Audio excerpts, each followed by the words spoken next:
Hindi yan yung laro ninyo, hindi yan yung tinetraining ninyo. First of all, congratulations po. How does it feel na kayo po yung nakapag-uwi ng first championship sa PSA IGC? Grateful po and very proud of my players. They really dedicated themselves, their time, their effort. Tsaka even yung school nila, medyo naapektuhan.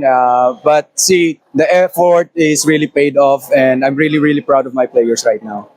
Yun nga po, nung first set, medyo na-demoralize yung team namin. Well, coming into the next set, and I told my girls na you have to compose yourself, you have to recover, you have to reset. Kasi hindi yan yung laro ninyo, hindi yan yung tinetraining ninyo. Then, ayun nga, nangyari, they reset, and they recovered, and they win this championship game. Ayun nga po, NX-led Chameleons is now supporting St. John's Institute Volleyball Girls.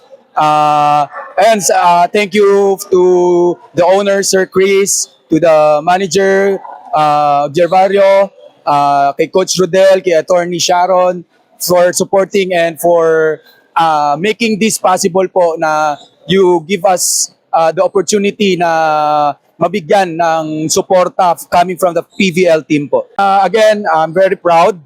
No, pero pagdating namin agad sa Bacolod, marami pa kaming tournaments to play. Meron pa kaming shakies, may mga spike jump pa kami. But today we have to celebrate.